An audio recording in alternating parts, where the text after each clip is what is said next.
Assalamualaikum warahmatullahi wabarakatuh. Bagaimana kabarnya hari ini anak-anak? Semoga sehat selalu, jaga ibadahnya dan tetap semangat meski belajar di rumah saja. Sebelum kita mulai pembelajaran pada hari ini, marilah kita membaca basmalah terlebih dahulu. Bismillahirrahmanirrahim. Baiklah anak-anak, hari ini kita akan belajar dengan tema yang ada di sebelah ini secara bersama-sama.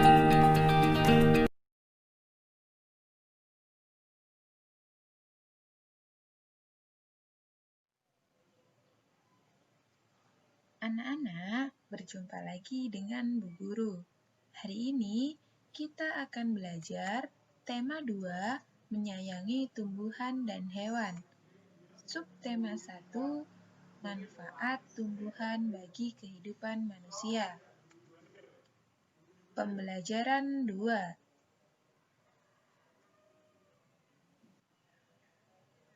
Edo, Siti, dan Beni sedang bermain di rumah Dayu.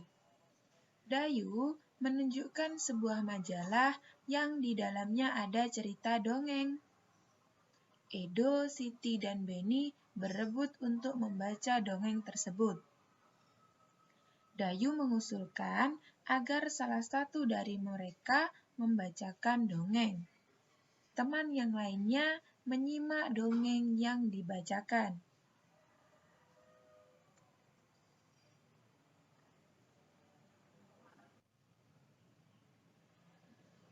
Nah, anak-anak, jadi judul dongengnya itu adalah Pengembara dan Sebuah Pohon.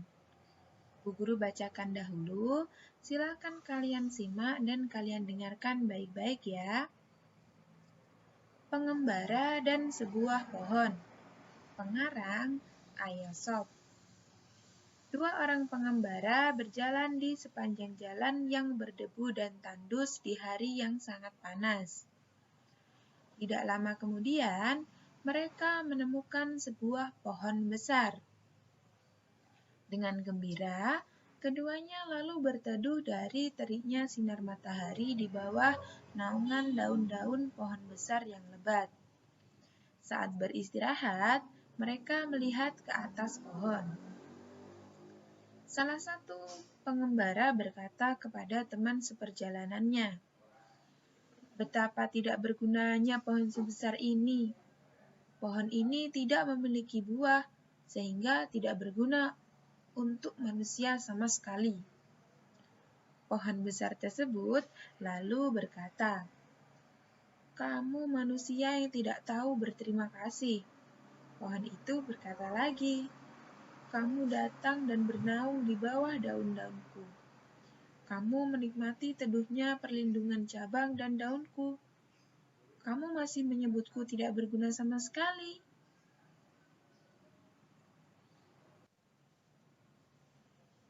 Nah, anak-anak, di sini ada 2 buah pertanyaan. Silakan kalian tulis di buku tulis kalian pertanyaan beserta dengan jawaban kalian ya.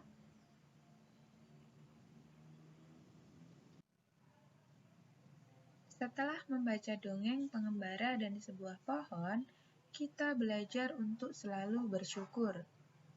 Sikap bersyukur dapat ditunjukkan dengan menyayangi makhluk hidup. Anak-anak masih ingat kan makhluk hidup itu apa saja? Ada manusia, ada hewan, ada juga tumbuhan. Jadi, sikap bersyukur itu ditunjukkan dengan menyayangi semuanya.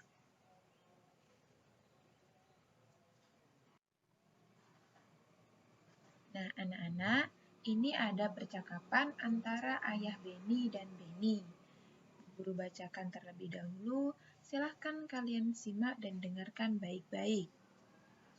Beni, "Kenapa ayah sering mengucapkan terima kasih?" Kemudian ayah Beni menjawab, "Berterima kasih itu termasuk orang yang selalu bersyukur." Kemudian Beni bertanya kembali, "Apa hubungannya berterima kasih dengan bersyukur ya?" Ayah Beni kemudian menjawab, "Ada dong, berterima kasih itu salah satu cara kita bersyukur. Orang yang selalu bersyukur adalah orang yang rendah hati.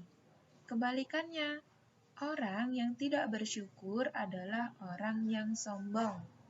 Kemudian Benny bertanya kembali, apakah kita juga berterima kasih kepada tumbuhan dan hewan? Bagaimana caranya? Kemudian ayah Benny menjawab, iya, kita juga perlu berterima kasih kepada tumbuhan dan hewan. Caranya berbeda dengan cara kita berterima kasih kepada manusia.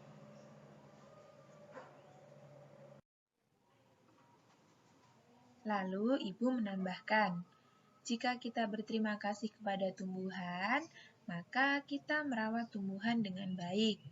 Tumbuhan diberi air, pupuk, dan sinar matahari yang cukup. Kita juga tidak memetik bunga dan daun-daun sembarangan. Kemudian Benny kembali bertanya, bagaimana cara berterima kasih kepada hewan? Lalu ayah menjawab, cara berterima kasih kepada hewan yaitu dengan menyayangi hewan. Kita memberi makan atau minum kepada hewan-hewan. Kita tidak menyiksa hewan. Orang yang pandai bersyukur akan disukai teman-teman. Tuhan juga mencintai orang yang pandai bersyukur.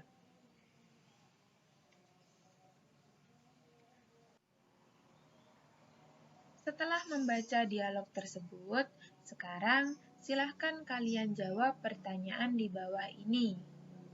Silahkan kalian tulis soal beserta jawabannya di buku tulis kalian masing-masing.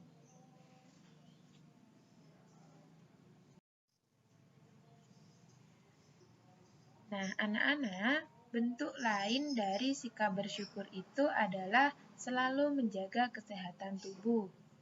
Berolahraga membuat tubuh kita sehat. Tubuh kita juga sehat dengan menghirup udara yang mengandung banyak oksigen.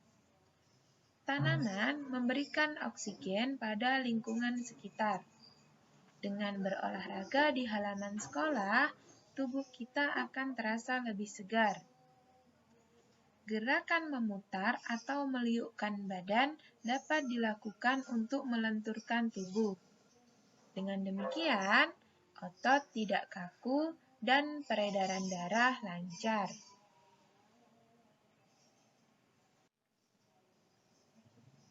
Nah, anak-anak, silahkan kalian lakukan gerakan berikut ini.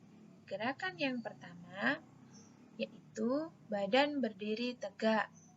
Kemudian, kepalkan kedua tangan dan letakkan di pinggang.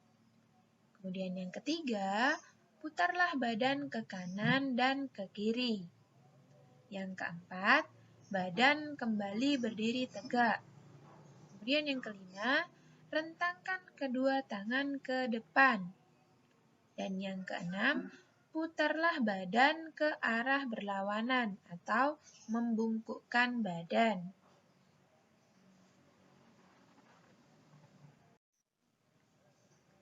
Sekian pembelajaran hari ini, semoga dapat bermanfaat untuk kalian semuanya. Guru akhiri dulu, sampai bertemu pada pembelajaran selanjutnya. Wassalamualaikum warahmatullahi wabarakatuh.